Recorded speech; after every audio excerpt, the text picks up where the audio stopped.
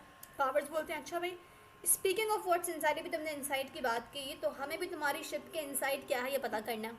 And that's why powers कहते हैं कि I have ordered them to take your ship apart, यानी कि उसको टुकड़े टुकड़े करके रैक करके उसको ढूंढा जाए उसके अंदर क्या है। क्रटन बोलते हैं आई विश यू वुडंट, मेरी ख्वाहिश है कि आप ऐसा ना करते, काश आपने ये ना किया होता। पावर्स बोलते हैं सिक्योरिटी डिमांड्स इट। क्रटन बोलते हैं अच्छा, तो फिर मेरी भी सिक्योरिटी कुछ डिमांड करती है, और वो क्या है कि आप उसे अकेला छोड़ना। तो पावर्स बड़े उसके ऊपर हंसते हुए बोलते हैं क्या तुम्हारा प्लान है हमें रोकने का? एक अकेला एलियन लाइब्रेरी में बैठा हुआ बाहर खड़ी हुई स्पेसशिप को टूटने से रोकेगा? क्रटन बोलता है आई ऑलरेडी हैव, बोलता है मैं कर चुका हूँ। लिसन, ज़रा आवाज़ों को सुनो, कौन सी आवाज़ें आ रही हैं? अचानक शाउटिंग शुरू होती है। असिस्टेंट ओरेट भागते हुए अंदर आता है। वो क्या बोलता है? वो somethings happen to the ship, कुछ हो गया शिप को अचानक से। General, the door is shut, दरवाज़ा बंद है। And there is some kind of wall all around it, और कुछ अजीब व किस्म की दीवार है, इनविजिबल किस्म की, जो उसके चारों तरफ बढ़ गई है। They can not see any wall but nobody can get close to the ship, कुछ उस बाउंड्री को क्रॉस ही नहीं कर पा रहे हैं। तो क्रटन कहते हैं कि I hope there was no one inside, कोई अंदर ना हो, मुझे उम्मीद है इस बात की। पावर्स एकदम हैरान हो जाते हैं, बोलते हैं कि how did you do that, तुमने ये सब कैसे किया? क्रटन फिर वही तंज करते हैं इनके ऊपर, I couldn't begin to explain, मैं आपको एक्सप्लेन कर नहीं सकता था सही तरीके से क्योंकि आपको समझ नहीं आएगा, लेकिन अगर आप माइंड ना करें तो I would go and have some rest, और मैं अपने होस्ट से जाके मिलना चाहता हूँ। फिर वो खड़े होते हैं मज़े से लाइब्रेरी के कमरे से, and he doesn't ask any permission from powers, he goes out of the living room. और पावर्स और उनके एड एक दूसरे को देख के हैरान परेशान बैठे रहते हैं कि व्हाट डू वी डू। लेकिन पावर्स एक ऑर्डर करते हैं अपने असिस्टेंट को कि don't let him out of your site. Him का मतलब है क्रटन, कि तुम क्रटन को अपनी आंखों के सामने से नहीं हटने देना। And then he goes and picks up the phone again, ताकि ये सारी अपडेट बताई जाए कि ये जो भी क्रिएचर है it's completely out of their hands, they can not do anything, they can not compete, they can not stop him. तो क्या करें आप? यानी कि humans are completely useless in front of a क्रटन, that's what we feel like. और scene 2 भी यहाँ पे हमारा एंड होता है। Again they have no answers, जैसे कि सीन 1 में कोई आंसर्स नहीं थे, बट सीन 2 में आके they have found even more supernatural abilities that क्रटन has. So now this time around what will they do, what will happen into scene 3? क्या क्रटन अब वाकई इन लोगों पे कुछ करना शुरू कर देगा? For that you will have to watch another video to check what happens. Till then, take care and have a very nice day. Don't forget to like, subscribe and comment. Allah Hafiz.